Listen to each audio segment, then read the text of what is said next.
A very warm welcome to all.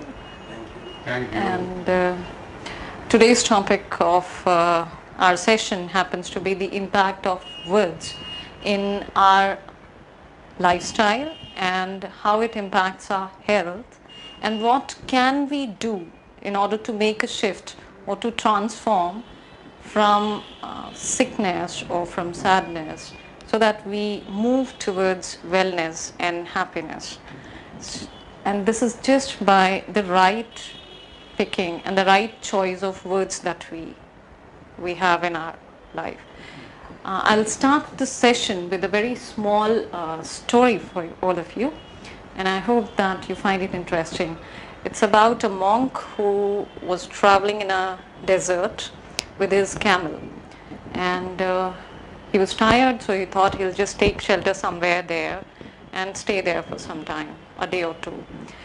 And while he was staying there, he could find that in that small village there was some conflict going on in a family. And this unrest and the conflict in the family was because the head of the family passed away, and he was a very rich person. He owned many camels, and the problem or the conflict was the will, which he had written for his children. And he had 3 sons, and he owned 17 camels. And the will said that half of the camel is to be given to the eldest one. 1/3 of the camel is to be given to the second son, and the third son will be owning 1/6 of those camels.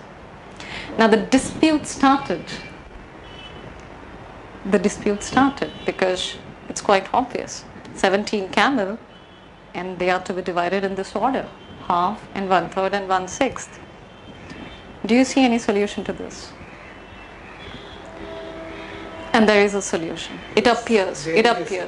Yeah, it appears that probably this is like we are in a fix, and probably the sons would have ended up killing each other for the sake of the camels. But this didn't happen. Slowly this came to the traveler, the monk, and he heard it, and he said, "If you allow me, I am stranger to this village, but if you allow, can I offer some solution to this?" He had one camel. He had his camel, and he said, "If I give you 1 camel of mine, that makes 18. So if we give the eldest one half of the camel, that makes it 9. If we make it 1/3, that comes to 1/3, that's 6. 6. 1/3 of 18. So that is 6 camel.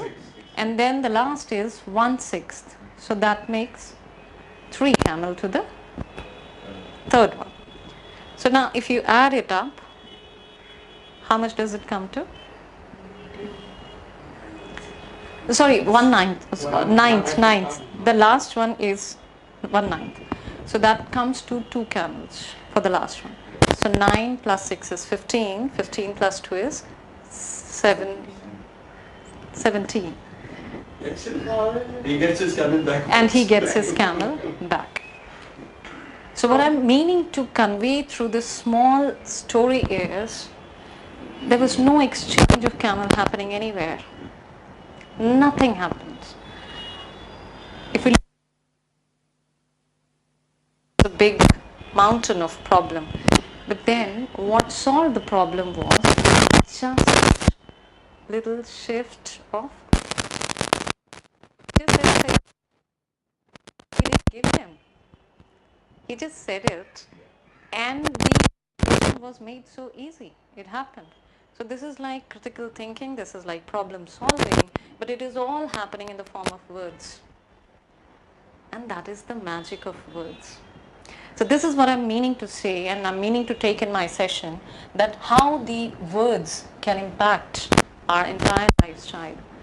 We use so many words each day. We write, we read, we speak, all in the form of words.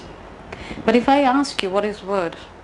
Or why this was chosen, or why did you speak so? And you probably will be shrugging it off, saying what? Come on, it's just that. It's mere word. It's not that We significant. give meaning to that. Yes. Words are words. Yes, but we give. But many a times we just do not pay attention to what the meaning of that word is, to what the significance of that word is to us individually, and what it can mean to somebody to whom we are talking to whom we are sharing it. And we just take it very casually, which is not correct. And this has direct linkage. The word has direct linkage with all the feelings that we have, with all the emotions that we experience, with all the happiness that we feel, and with all the sadness that we feel. And we blame it on people. We find targets to say because of them, because of him, or I have to do this and I have to do that, and this resulted into this blunder. But it is all in that small word which we choose. So what I'm meaning to say is that taking all these things, how the power of positive words help us in our life, and can we change our body with the choice of right word? How thoughts become words. We are very unaware of that. In fact, we use words so commonly and so unconsciously that the meaning doesn't come to our head, and we just use it in a very light way. How can our thought affect our health? And then what about the negative words? And what about their scary power that comes by default? And how the words shape our life? Is my word having an effect on anyone? Are they getting impacted? We don't pay attention to that. What about sound, words, and our health? All of them are correlated. Then we'll be sharing the proactive tools, certain proactive tools which will help us understand how can we in fact fix the sound which surrounds us. Our body believes each word which we speak.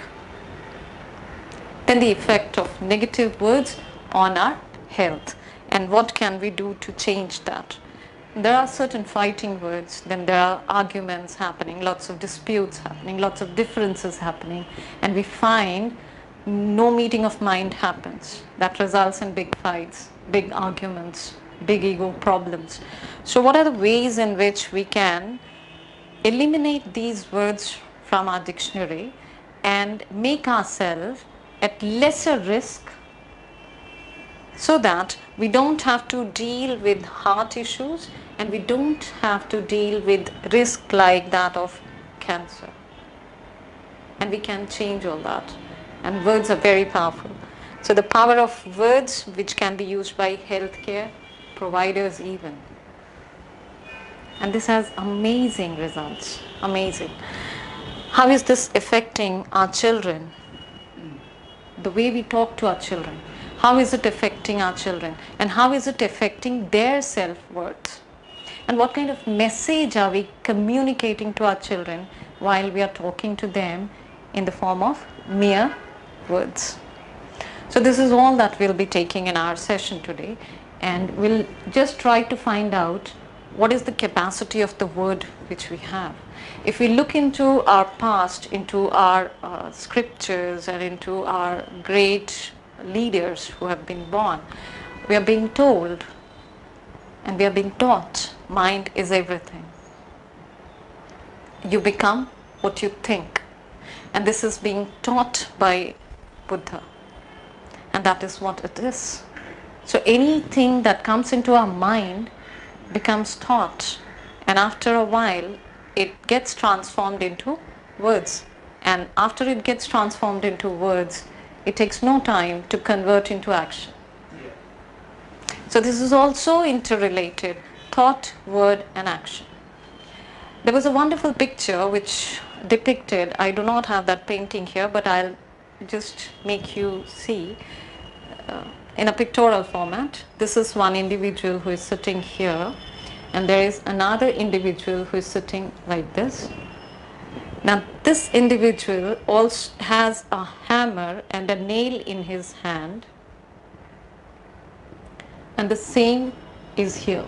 So there is another hammer and there is another nail in his hand, and they both are sitting facing to each other, bending towards each other. And while they are bending towards each other, It is like with that nail in one hand and a hammer in the other, they are constructing them. So this individual is constructing him, and this individual is constructing him. And the name of these individuals are thought and word. So this is Mr. Thought, this is Mr. Word. So this thought is shaping word, and this word is shaping thought. So it is undebatable which one comes first. Undebatable. Some might conclude, or some might raise their hand saying thought is the first one which comes. Some might stand up and say no, it's the word which comes first and thought comes later. It is so interlinked, so interlinked. So this is what I'm meaning to say, that we cannot ignore the significance of any of them. And so we need to be very cautious about what we are wanting to convey, what kind of word we are choosing. Now, it is like all that we experience in our life is in the form of words.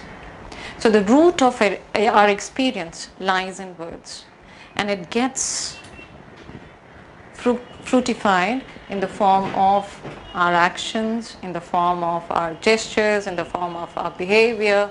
It gets into all those things. But the root lies somewhere in the thoughts and the words. And it is very essential that the words that we are these days using, it can be in the form of speech, it can be in the form of writing, it can be in the form of our action, but it is not mere word. It is like we are creating our reality by our words. So our reality is shaped by the choice of our words. And based on the word which we are choosing, we are manifesting lot of things for ourselves, and we are throwing it out all in the universe, which starts creating our surrounding as well. So definitely it is not mere word. It is a big thing, a big thing. And then the words have so much of an influence in us, so much of an influence, that it can inspire us, it can lead us, it can bring us into tears even. It can reduce us, it can erode us, it can explode us. So words are that powerful. The words can change our relationships, it can change our demeanor, it can change our business, it can change our financial status, it can change our success, it can change into failure. So that's what I'm saying. It is manifesting itself into the universe in a very powerful format. If I give you, or if I rather ask you all, how has the words changed your life? And if I take you into retrospection, you'll be amazed. A word like marry me, a word like it's a girl or it's a boy. For some, it's a girl can be like, oh wow, I'm blessed with a daughter. And for some, it can be like, oh my God, not again.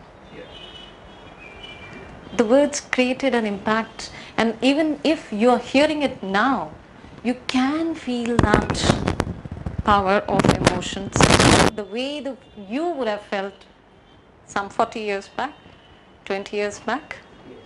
You can feel the same intensity now. Or the word like you're hired, your first job, and when somebody said you're hired, or probably where you have given all your effort and you're very persistent and you're very passionate about your job, and someone says you're fired. And when someone says you're guilty and someone says no, you're not guilty, you see the kind of relief it gives. And it is mere word. It is mere word, but it is very powerful. So this is what I'm meaning to say, that words need not be ignored. Or for example, we are witnessing the cricket match, yes? And somebody exclaims, like, you would have fallen asleep and you couldn't witness that match. And the morning when you woke up, your son or your daughter or your grandchildren would rush up to you and say, like, we won. And at times, when somebody would have approached you with a very sulky and gloomy face and would have uttered, we lost. So you could feel the significance and the power of word. It sinks deep within into your heart, and you might be feeling like, oh my God, that's the strength of word. And we live in such technological advancement time. This is the best phase in terms of technology, and even that is rather not aloof from the words. If I give you, for example, or if I ask you, how many of you do not use Google even for once in a day? The answer probably will come as no. We all have become so much dependent and rather so much as a slave that instead of referring any book, we just we just key in our phone or on our laptop, and we get that information. Now what is Google actually doing? Google is doing nothing except for focusing heavily, emphatically in organizing the words. So it organizes the words and it keeps it. So the moment you enter in your search bar, it gives you all the data there, dished out on a silver platter. Now at your service, sir, 200 pages, refer as many as you want. So this is the beauty of Google. And it is not letting anyone else take the lead. Now, it is not just in the form of few keywords. Google might come up and say, no, we do it for maps, we do it for images, we do it for photographs, we do it for some research topics, we do it for various templates. But when you take the gist of all and the substance of all, it all gets reduced into word. Now let us move into the another technological advancement, and that is the online transaction which happens through various sites, for example Amazon or OLX. Yeah, even there it is all nothing but the magic of word which is happening there. You find there something like one-click checkout. You find something there like pre-order. You find there something like along with these many items you can also see these. Yes, and one gets so much charmed by all these that they keep visiting, revisiting and revisiting the sites. So it is all about the words there, the sequencing of the words there, the kind of passion it generates in you. Then next you can move to Twitter, and Twitter has got its own handle, and through the handle it sets the trend. So if we have something like I write something like cancer, I'll get everything in the search as well as in the Twitter, all the information relevant to that. Apart from all these things that we find in the technological world, we also come across, we are talking of the significance of words and we are talking of health. So let me give the example of a doctor and a patient and the interaction between a doctor and a patient. There's a patient who visits the doctor and the doctor says after diagnosing, I doubt, but it seems cancer. And it's mere word. It is mere word. But there is something so very shattering in terms of experience for that one particular patient that he feels as though death is outside the door. The moment he's out of the cabin of the doctor, probably death is the only one thing which is waiting for that patient. How to deal with this? small word. And the patient comes outside, and the next thing what the patient wants to do is Google it out on the website and find out. So he does all kind of search, like what kind of cancer am I being told? Is it any organ cancer, and starts finding out cancer treatments. He goes first to his specific cancer type, then goes to cancer treatment, and keeps on searching, and he finds several pages, reads hundreds of pages, until he finds one page which generates in him something called as hope.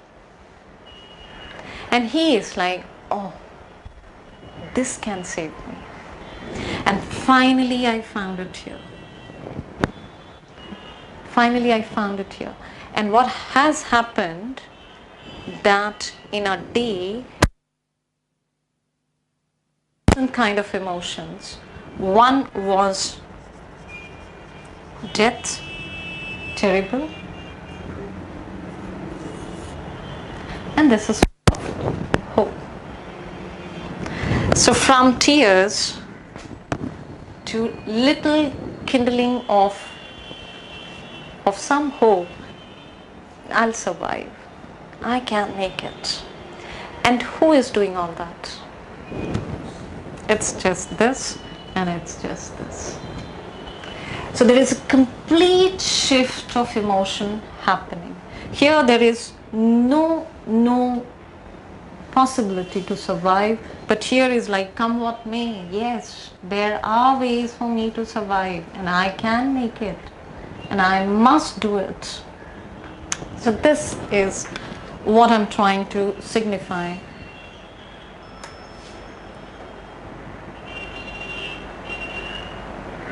Even in the words, or even in the field as that of religion, we cannot say words are not important. I'm just going to give you the name of God. You can probably say, I say Lord Krishna, I say Lord Jesus, or I say Allah. But what do you experience with them?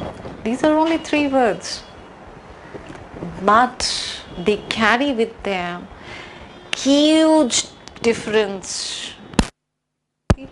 Huge of people, huge difference in the customs and traditions and values. Everything separated. Not just that, even in the political scenario, this can be found out. If I just say, for example, this 3 alphabets, B, J, and P, but everything is different. And the moment I utter something like this, we don't utter anything to each one now, but there's something which you have understood, and there's smile on the face. And again, probably you'll be into laughter if I say this. So this is how the words are impacting our life, and this is what we need to understand, that words can change our life forever. Words can change our lifestyle forever. Words can change our health forever, towards betterment. Now it's more important for us to understand how our thoughts becoming words. You remember this? 2 individuals sitting together, and they are like kneeling and creating each other. So when I say a word, this means this word is having at the backdrop some purpose, and that's the reason why I'm saying this. So that means there is some intention for this at the background, and then the word. There is an intention. So you can pick any word to any one particular person. You have a reason to say that word. And many a times you're not conscious what word you're picking. And so you say ki, I would have said just like that. But it's not so. We don't say that without any intention behind it. So there is a proper purpose to have that one particular word being uttered out. And we must be careful about that. So this one particular word which you have uttered to somebody is with intention. And this intention on being heard or on being understood can create a turmoil in the psyche of the person whom you have spoken it. And that person can be shaken on hearing that one particular word of yours. And each word is, whichever word is expressed, has a default attachment file.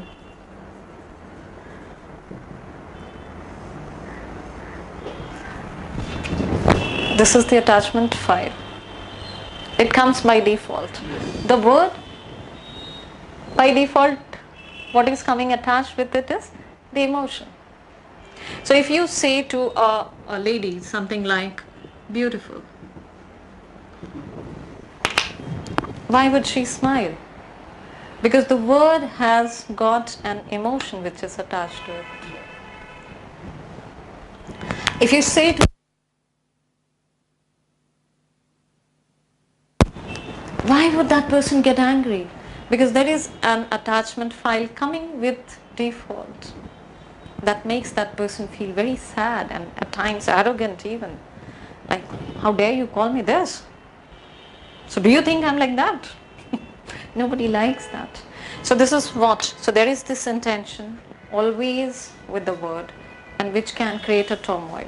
And so the words need to be appropriate. When we say emotion, what are actually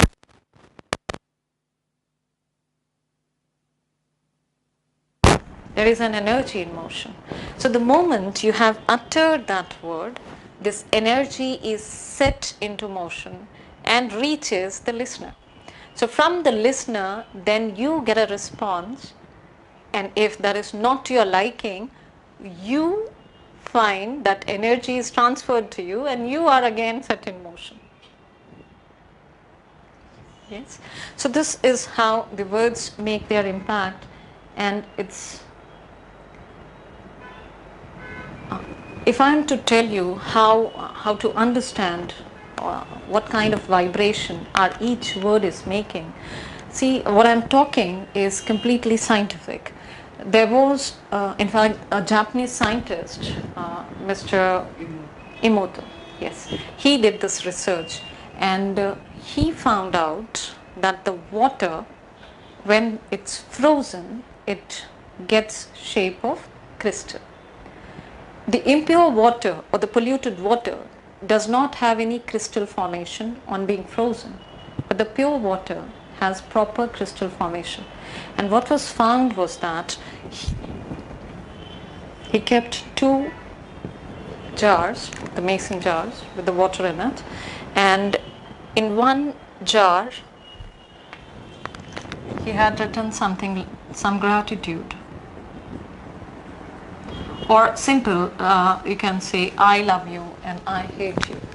Or you are a fool and I love you. Or simple, thank you and I hate you. And he took it and kept it there. And what happened was, here where there is this gratitude, here the water got beautiful crystal structure. Whereas here, there was no crystal formation, no vibration. In the same way, he did it in 2 mason jars, rice, cooked rice, and that was being kept in 2 jars. He kept it for 30 days, asked the children to go and speak the words thank you to one of the mason jar, and to the other one, you are of no use. And what happened was, it remained fluffy and white where the words of gratitude were spoken, and this became grayish in color, where it was, you're of no use. See, that is the amazing impact of words. Amazing. And we feel, I just said it some 15 days back. Is it harming you? I forgot. I would have said I hate you, or you're not good, or you're useless. And how does it matter? 15 days back. I forgot, you should have forgotten. No, it's not. It's not forgotten. It's not forgotten, but it depletes the amount of energy. It drains the positive energy from the individual whom it was being spoken to. And that creates a lot of turmoil, a lot of grief, and a lot of sadness. And that is what we are trying to pitch in.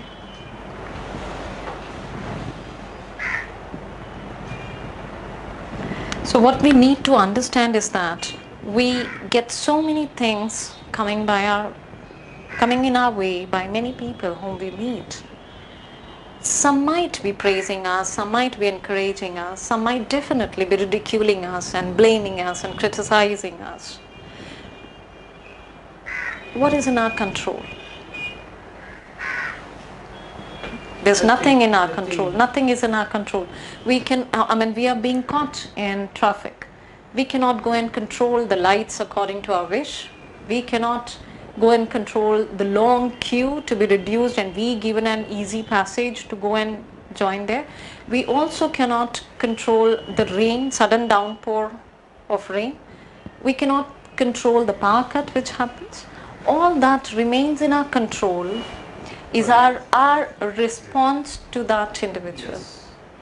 So if there is anyone who is ridiculing or somebody who is criticizing or somebody who is blaming or somebody who is putting us down every time, day after day, what is in our control is to not to respond in the same way as it is being wished. So stay away from that. And the moment you stay away from that, you do not send out any negative energy. And let's remember that the container which holds the poison is the first one to get damaged. So if somebody has given us the anger and we take it in us and we believe that in that arrogance we have spoken or we spit out few words, arrogant words, fuming, burning words, verbal argument, and we think that I've passed it on and I've given it back. You haven't given it back. You have stored it with yourself for longer time, longer duration, for you to find trouble within yourself. And you are creating toxin in your own body, and which is going to deteriorate the health. And because of all that stress which has happened, your body starts generating stress hormones. And that depletes all positive energy from your body. And you are like, what do I do now? I didn't do anything wrong. Now why am I suffering now? It is because worry, it is because hurt, it is because guilt is eating up all the energy which is so very positive in you. And that makes you fall short of positivity.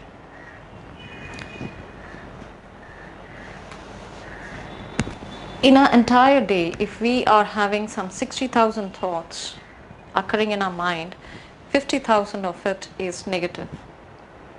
We need to train our mind in a proper way. So that proper training has to happen. And we don't do that. We do not train our mind. We believe I am what I am and I am right, and not just once, I am always right. So we are more than contented with our brain, and we are like, I don't need any training. And what, my brain? It's the perfect brain in the world. And I am the perfect owner of that wonderful brain. So I don't need any training for myself. And that's where we need to change our thought process. It can be anything. It can be as negative as I'm ugly. It can be anything as I'm fat. It can be anything as I'm not beautiful. It can be anything as nobody likes me. Or they are always after me. Or they just will not miss a single chance to make me a failure. Or it can be as simple for the students like, I'm not good in maths, or I can never do maths. So these are the tiny kinds of negative thoughts which keeps on occurring, keeps on working. And you see, this is not done consciously. This is not done consciously. It comes in your mind on your own. What if I go and talk to them and they don't like it? What if I make it very interesting, but I feel that it's not of their interest? Now this is not conscious choice of mine, but a lot of fear and a lot of uncertainty within me, which is creating all these kind of things, and which is making me more prone towards my own negative thoughts. And these are all self-deprecating, self-defeating statements. And we are like, I don't abuse anyone. I don't abuse anyone. But what about, how am I in my relationship with my own self? I'm always undermining myself by saying I'm not good. I'm not worthy of all these good treatment. People don't like me in my family. I'm not up to the mark. If I even put all the good effort, I won't be paid with good dividends. I won't be getting rewarded. So these are all self-deprecating ones. And I'm demeaning my own self-esteem, my own self-worth. And this can result into severe health problem within our body. Now this is also not in your control. Some people have this habit of repeating these kind of statements. They keep on saying it continuously. They don't want to. But if they find 5 minutes of spare time, they go into this thought process. And this is like enough of homework for another 15 days. And this is sufficient for our health to be deteriorated. So a lot of care is to be taken so that we do not come into this. And we need to understand that when we talk of training our mind,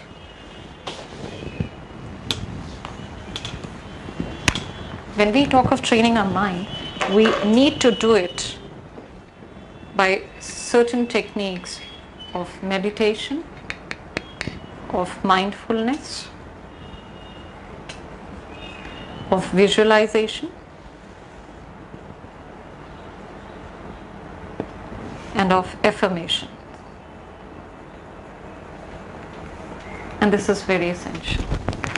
So if we are in the habit of meditating, even if it is 10 minutes in a day, and 10 minutes is not so much of time consumption for yourself. You're working for your family, you're working for your children, you're working for your office, you're working for many other people.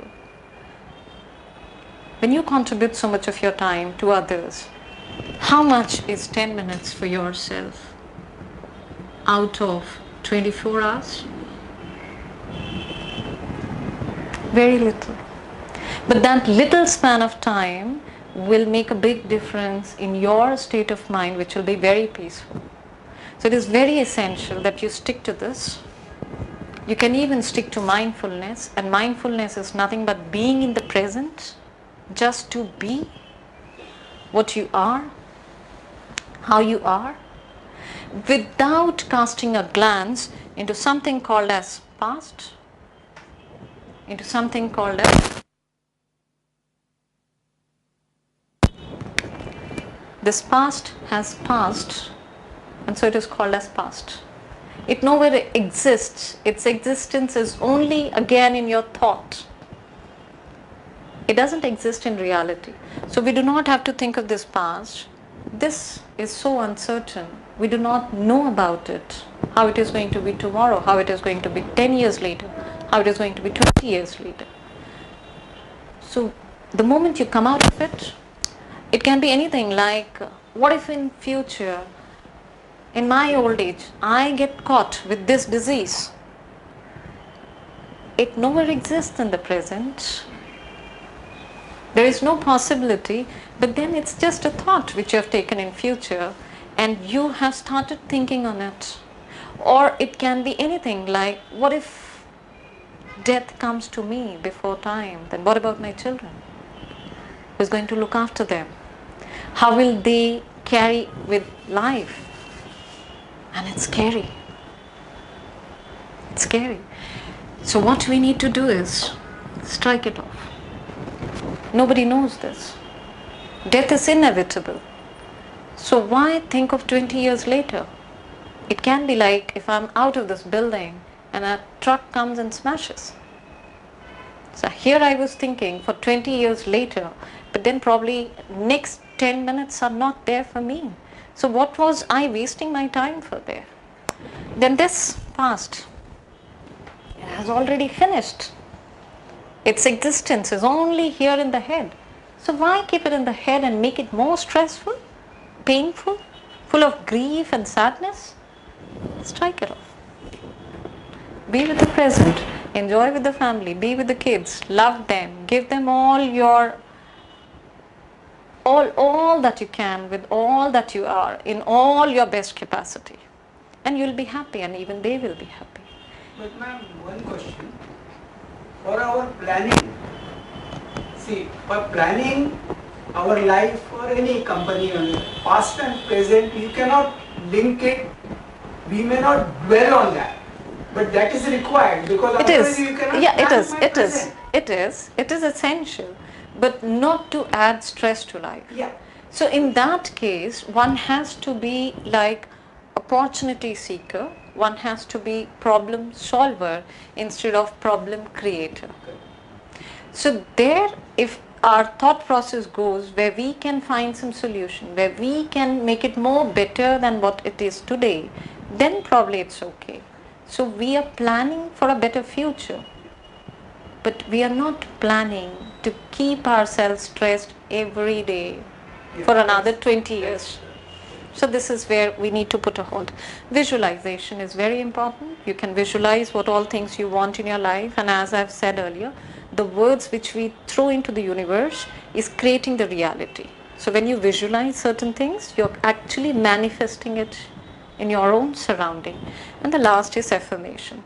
Now these affirmations can be as simple as, I'm fabulous. One might say, ki, I want lot of money for me in these many years. Instead of saying that in lengthy sentence, make it in very short sentence. I am fabulous. That includes everything, right from your health to your mental state of mind to your financial status, everything. So I am fabulous. And keep repeating it, affirming and reaffirming it. Because the more you repeat, the more it's validation. This is again scientific. The more it gets mental validation. And that is the reason why you would see the commercial market or the social media, in fact, booming, lots of advertisements at regular intervals of time.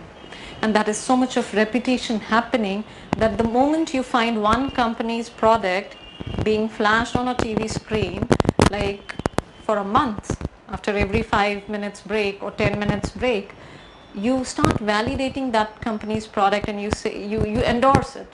You go to the mall and you say, I want that product. Why? Because it has been validated here. And nowadays they are giving these subliminal messages also. Exactly. Media is very powerful. Very powerful. And media makes use of words. You see, it's tagline, it's headline, it's so eye-catchy, it's so much pricking to the ears. You're like, oh, what has happened? And then when you sit and listen, you're like, oh, I wasted my half an hour for what?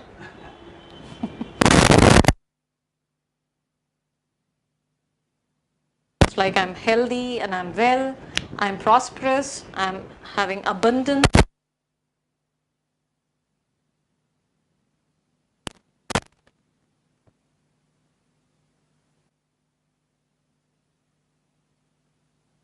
can say something like, I'm strong and I'm flexible, very peaceful and very positive. So this is, now let us for a while, and it's this, how the impact us. If I just ask you to just close your eyes for a while, and I'm going to say certain words. So let me, while I'm just repeating those words, just pay attention to the words and the kind of experience you feel. That's it. So just close your eyes for a while. And the words are fire, bomb, fight, conflict, blood, battle, sword, explosion, idiot, duffer, pathetic, shameful. You can open your eyes. So what the experience was like? The experience was very violent. Did you feel good about hearing those words? No. And these were only words. There was no sword here, no battle happening here, no bloodshed happening, no war. Yes. Heavy attachments. Yes, heavy. So it is these words, and what are these words doing? If you remember, I had earlier said each word has with itself an emotion attached, and you feel it automatically. And also an image attached to it. An image attached to it. If it was not there, we were searching for. Yes. So when you say Searching for the explosion, problem. Yes, exactly. Where did it happen? In the conflict, last I was occurrence. wondering about that. immediately that Mumbai bomb blast. So you're searching or- for a conflict. And it is also lined up, you know. At times it is sequential, and at times it is, we have to do the random search, but then it comes. Now just search for the.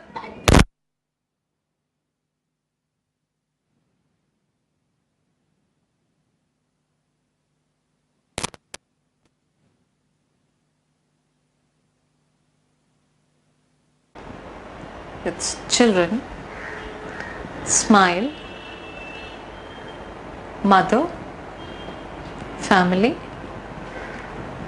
beautiful fragrance, wonderful garden, butterflies, angels, God, peace, love, family. And please open your eyes. So how is it now? Good feeling. Good feeling. Good Thank God images. for that. Sorry? Picnic and all that. Yes, exactly. So this is how it is. It is all in the form of mere words, but even the words have that immense capacity to create the change in your emotions. And the moment that words are being heard, it makes a huge difference like this. It's like 360-degree difference. And you would want to hear and rehear those good things. And you would never want to hear words which, you know, drains away all the energy from you, which makes you feel full of stress. So this is how we need to understand. There are times when certain things do not exist. We are not like that. But somebody keeps on saying that to us.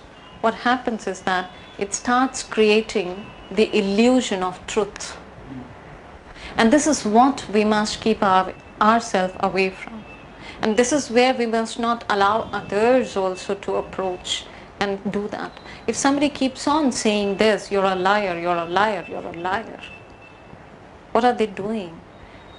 They are creating in an individual the illusion wherein that individual will come to a belief, I am a liar. It is not actually. Somebody did that. And how damaging is this? How pathetic is this? And this is not always happening from external sources. This is we ourselves also. I'm not worth it. I'm not capable. I cannot do this. This will create an illusion. People in my family don't love me. Again, that will create an illusion. Then you'll start looking at all of them with the same perspective. Oh, they did this way? Probably they don't love me. Or today I came back from office and nobody offered me a glass of water. Probably they don't love me. And yes, it is now authenticated. What I was thinking is exactly correct. They don't care. They don't care. They don't value so much. They used to do that earlier, but not now. So we do not have to do that. And if you want to again feel the impact of negative words, please go and sit there for as minimum as 5 minutes with somebody who is a chronic complainer. You will definitely not like sitting there. And you will wish, if given me a chance, I can be the marathon winner today. Because I want to run away from here as fast as I can and go away from the chronic complainer.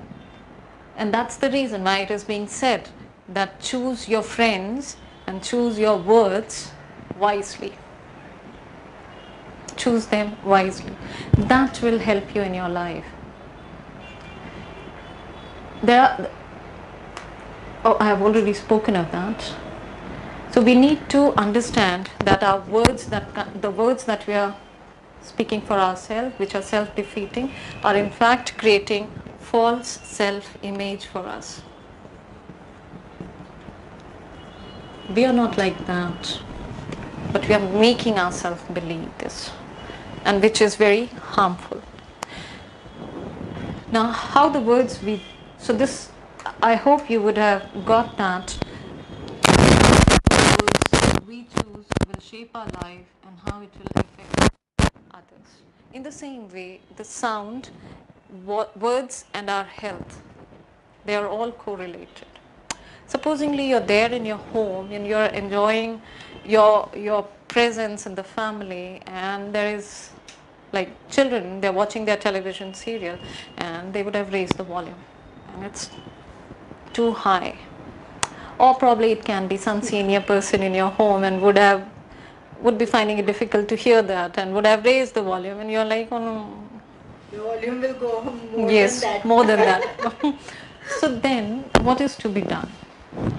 We just have to understand that it is to be communicated to that particular person, even if it is this height or of this stature in our family. We can communicate, please, if you can just lower it so that it can be audible to all and it can be peaceful for all the ears. That can be requested. Now there was again a scientific experiment which was being done, and it was found that with the musical instrument being played and the sand was there, the patterns on the sand were different with the difference in the vibration. So if that can happen on an object, what about we as individuals? We are nothing but collection of molecules. So when there is a sound which is coming in a very polite and humble way, is it not changing our body's molecule? It is. On the contrary, if there is some high pitch, is that not distorting and disturbing the molecule in our body? It is. Nerves, yes. And you start feeling, every nerve can be felt. You can feel them here, you can feel them in your palm, you can feel it in your leg. Something happens in your heart and you can sense that. Paralyzing it. Yes. Numbing everything. Like you're like, now what do I do? Helpless. So this is how it is all affecting our life and affecting the life of others.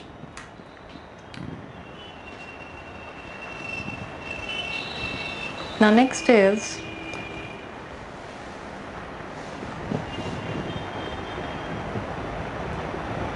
How does this negative words they affect our health? We we did hear it like sticks and stones can break my bones, but words cannot. Now, this was a saying of some past where it was like, I cannot be hurt by words, but in these days it cannot be so. I think Aristotle. Yes, back, long back. What I'm meaning to say is that words are very, very powerful, energy driven. They induce a lot of energy to the listener, and they are full of energy to the speaker as well. So we need to understand that for example, anyone who would have spoken very negative to you face to face, it would have hurt you very badly. It doesn't mean that one has to be face to face in conversation with somebody to feel bad on hearing the negative word. It happens if we hear it from some third person as well. Now that person is nowhere in front of us, but then even that vibration comes to us and distorts us completely.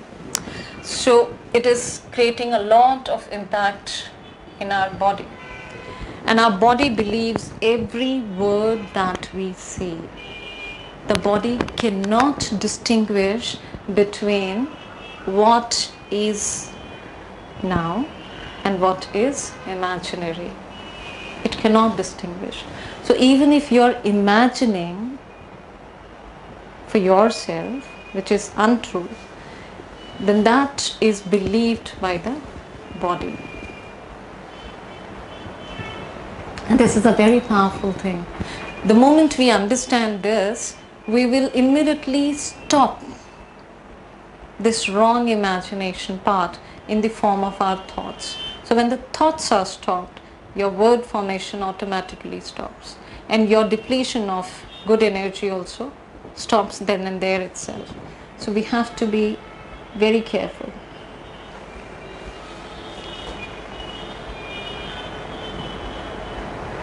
We have something like the fighting words, which I would have mentioned here. Yes. What are these fighting words? The words which leads to pull down the confidence of somebody, or to demotivate somebody, or to like throw in all negativity or as an obstacle. You cannot do this. You don't have the capacity. Did you even think of doing it? Don't think so. And again, repetition will create the mental validation. You will start believing it, and it will result in very worse, damaged self-image in your mind, and you will give up for life. You will give up for life. So the moment the doctor says cancer,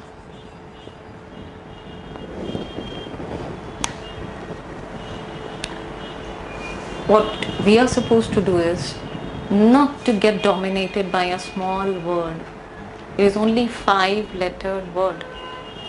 Not to allow that word dominate us, but to understand that I am more powerful than this small 5-lettered word. And however fatal it can be, I am given all the resources within which can take me out from here and bring me, if not to that exact wellness state, then at least to the state of my good survival. And believe me, your thought has immense power to take you away from that state of unhealthy or hopeless state to something where you can feel proud and say, I did it. I'm on top of the world. Yes. On top of it, yeah. Yeah, on top of that, yes. That I have Yeah. subjugated you, Yeah. and now I'm the master. I'm the master. This is very important for us to understand, because If we are there in an argument, what we are doing is we are fueling, we are providing all the fuel which is essential to ignite that particular argument, and it can go worse to infinity. It can go worse. So what we are needed to do is that not to let that happen. All that we can find in these days is that lot of marriages being distorted, lot of issues being cropped up because of this something called as fighting words, or we can name it as argument. And it is seen that it is due to huge shape of one's ego. This distortion in the familial life, in a wonderful, lovely family, it gets shaken and it gets broken. And without awareness of it. And that makes it more pathetic, without awareness. The person doing this is unaware that this is leading me to blowing up my own home, to blowing up my own relationships for life, to blowing up the love of my family. So this is where it is very, very alarming. So we need to understand that disagreements can happen, differences can occur, but not to the extent wherein it can lead to fire in one's own home. And how pathetic it is where we are burning our own home with our own mouth. It is very pathetic. It is a very sorry state, and it is a very pitiful state that this happens. And complete negligence is given to the entire family, to the parents, to the children, to the spouse, to various members related in the family. So we must keep away from that. It can happen, arguments can happen in an office as well. It is being said people leave companies not because of that particular organization. Yeah. They leave it for Because of people. So don't get into these, or don't bathe oneself into the ocean of negativity. Fill yourself with all the positive thoughts and all the positive words so that it becomes easy for you to survive in that difficult place and you can come up to it. Changing others is difficult, but yes, one can change oneself. So instead of expecting people to change one's own response. Just change one's own response. So the moment we change our response, we'll find the glass is different. We'll find everybody has changed. You know, there was once a person, a gentleman, who said after his retirement, he said, I want to go and have a look at the city. And this time I'm not going with anyone. So nobody to accompany me. No wife, no children, no grandchildren. I will go on my own. So he went on his own and took the entire day. By night he came back and he had this sad and gloomy face, and the entire family was disturbed. Oh my God, we didn't accompany, so he definitely was devoid of stress. So what makes him more sad and gloomy today? What has happened? And they asked hesitantly. And he said, I don't know why, but you know, it's very difficult to find everybody in wellness state of physical state. So it was like, why, what happened? And he said, I don't know, but I didn't like, you know, everywhere, wherever I looked, I found people suffering from jaundice. And nobody said anything, and they just moved away from there. And what happened? The wife, when she opened the bag of her husband, she found yellow glass. Yeah. So this is how it is. So our perspective depends on us. We just need to change our perspective. And if we change our perspective, automatically it will change our words. And if our words are changed, automatically the response from the other end is going to change. And automatically you're going to feel like, oh my God, he has changed. Nobody has changed. Our response is changed, and so we get the different response coming from the other end. So now when we talk of health, there are a lot of stress hormones which are being produced in the body due to stress, cytokines and for diabetes 2 type, and for obesity and everything. Now all these can be reduced if we start using the power of positive words. It is very important for the words to be used by the healthcare providers. Reason being, the patient is in dire need of encouraging words, encouraging support, or convincing guidance being given, or to console somebody, very aptly said. But what we find in these commercialized days is that, or this era, is that people don't have time to do all that. So if there is a health care provider who comes and just gives a little pat on the back and says, you're doing good, or your results are showing little improvement, it pumps up double the amount of blood into the heart of the patient, and the patient starts feeling, oh my God, my body is recovering and I have the power to do it. If I could survive this, damn it, I can run tomorrow. So this is the feeling they get. And there are, in fact, in a research which is being done, it is being found, there are almost more than 700 words which the healthcare providers must be using in their normal conversation with the patient. You're doing good, you're fine, your body is healthy, you're recovering, you have the power. Encouragement. Sit there, if the healthcare provider sits there and even if does nothing but just touches the hand of the patient, Yes, that also. that is such a reassurance to the patient. Oh my God, somebody gave so much of time. Medications do their work. I don't undermine to say that medicines are not important. They will work only when it is supported by the care and the concern of these healthcare providers. So it can be the nurse, it can be the doctors, it can be the surgeons, it can be anyone. It can be anyone. I remember an instance where the surgeon operated and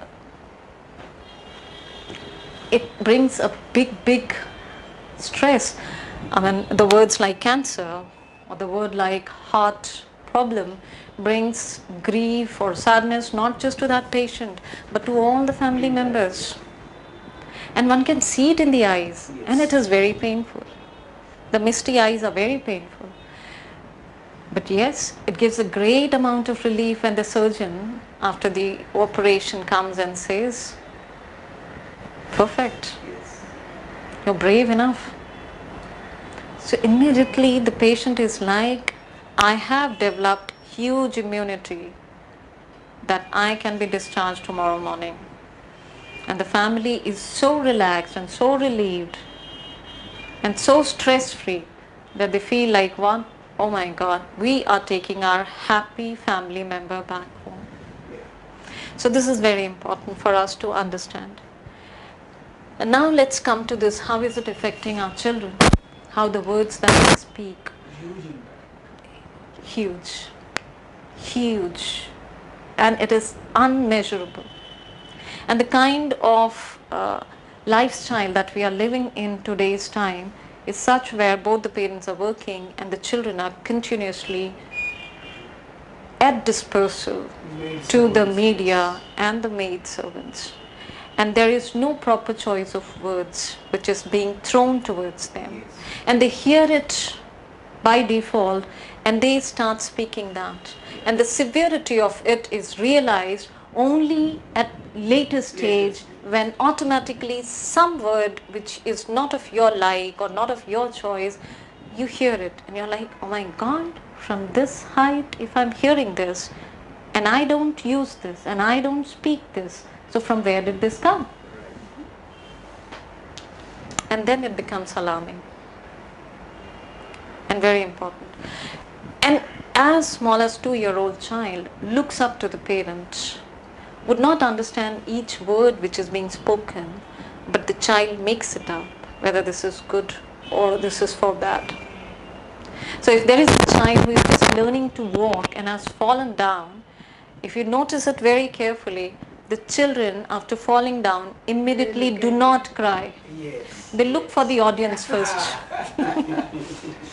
They look for the audience. Nobody is there immediately. They will, yes. No one reacts. No one. No one. So they look for the response coming from the audience. So if they find, oh, this audience has made a panicky kind of a face, that means it is severe.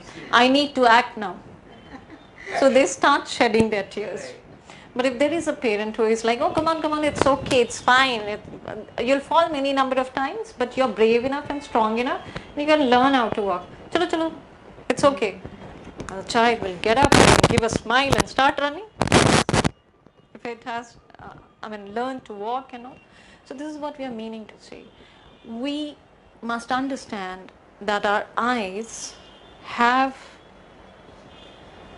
this inbuilt feature. Whatever it sees, it absorbs. Whatever it sees, it just absorbs and stores it for future utility. It might not use it immediately then and there, but it will absorb and keep it for another next time reference. Pick it up from there and dish it out there. It's a deposit in bank. Yes, it's a deposit, and withdrawal happens at some moment in future. So if we as parents are not watchful, are not careful about the choice of words that we're using with our children, then we are creating a bad future for our children there. So if we are abusing, if we are fighting, if we are demeaning the presence of somebody, if we are disrespecting the family members, the eyes are watching, and children are best observers. Yes. They observe. Children do not learn by instructions. They learn by examples. So we have to understand, we must as a parent be the best role model for them, at least in our values, at least in our behavior, so that the children have some good example to follow. And then they do it. And this is very essential in terms of words. Right choice of word, right meaning of word. I'll give you the small examples of how heavy these words are and how light some words are. You can experience it on your own and feel the difference. For example, we have it in our language of communication, something like a woman at home or a wife at home would be cribbing. I have to cook food for all of them. And I have to wake up early in the morning to get all things right in proper time. Or it can be from the gentleman, I have to go for my office daily. And I have to work for all these people sitting at home and watching television. And I have to do things which I just don't like. So the moment these words are being spoken, what kind of experience do you feel? What kind of emotion do you feel? It appears that they're all unhappy. They are all You are giving They have message to everything, but they're yourself. still You are helpless. Yeah, exactly. Very unhappy, very helpless. And is it not a forced kind of a thing? Yes. Post. It is forced. And too much of pressure can be said. I have to cook food for them. And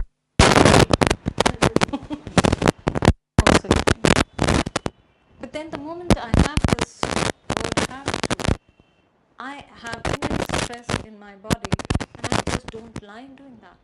And when I don't like doing that, definitely it will be showing it in my outcome. All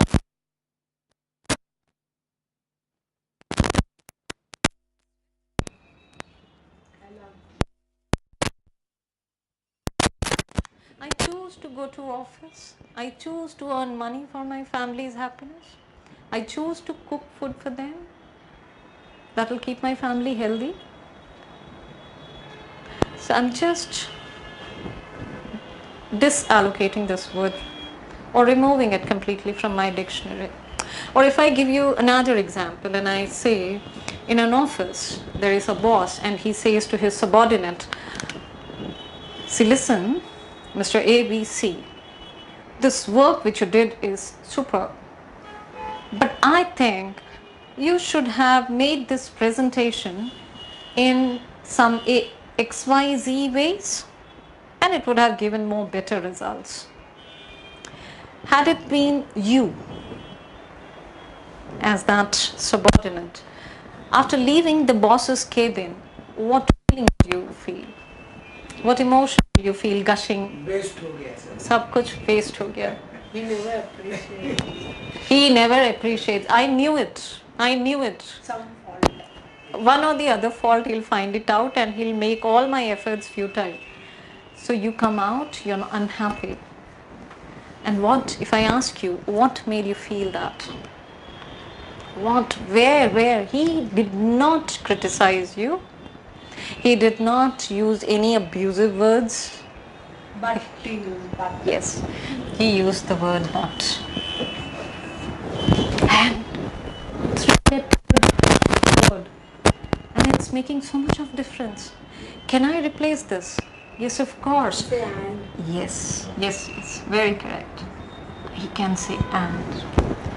This was excellent presentation, and I would appreciate if you include these ABC in your next presentation.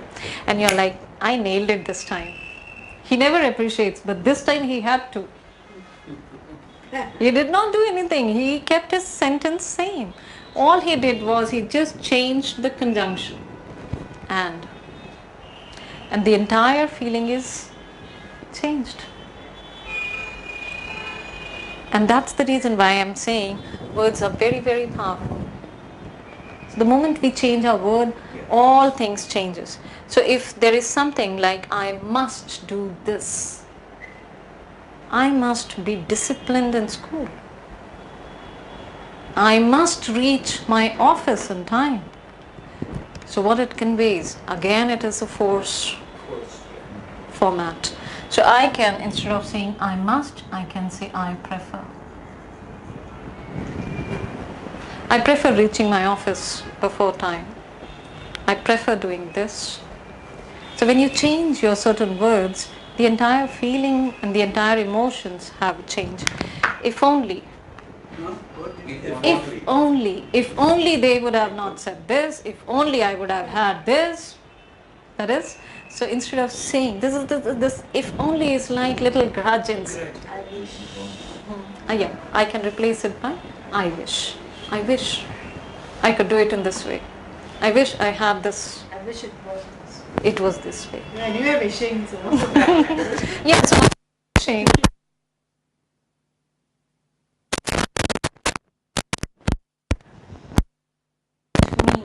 Leave me do this. So again, it can be I choose to. No, they made for each other. No. No. So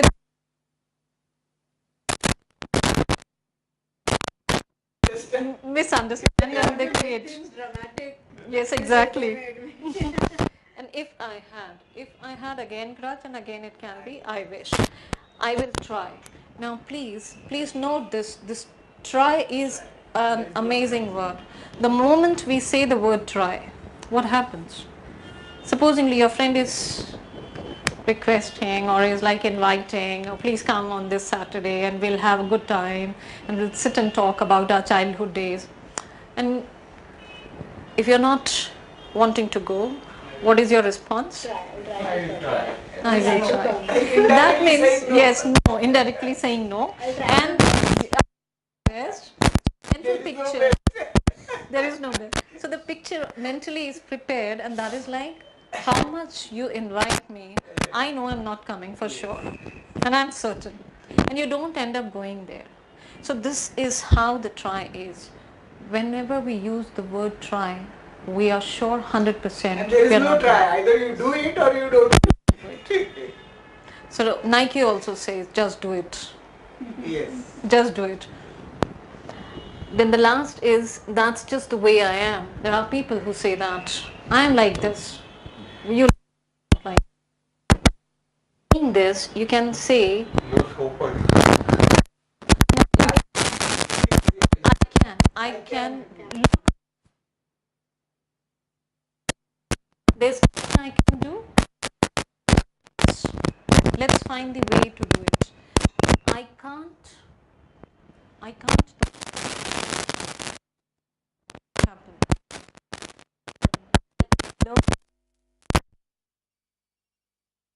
So instead of saying this, I will not let anybody else's mood, words in your vocabulary when you're speaking, that much good it will be. Stop using the word not. Because the brain does not understand, it does not process the word not. For example, if I ask you to close your eyes, just close your eyes. I don't open. Please close your eyes and think of anything that you can in the world. Please do not think of a pink colored giraffe dancing. Next comes. There were 1, 2, 3, 4, 10 giraffes. Please open your eyes. So now what has happened? That pink giraffe. There were 10 Pink giraffe has come. No. Now, yes, and we don't have any pink giraffe in reality. But what the brain has done, it has created that pink colored giraffe and it has made the giraffe dance also. Yes. So anytime you speak the word not, it will be not processed and it will do it. So when we were small and we were being told by our parents, do not read comics now.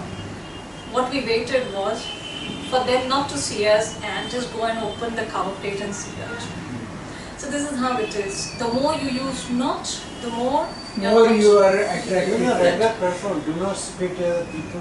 That's how this, that's the reason why they spit. So instead of saying, do not spit, keep it clean. Swachh Bharat.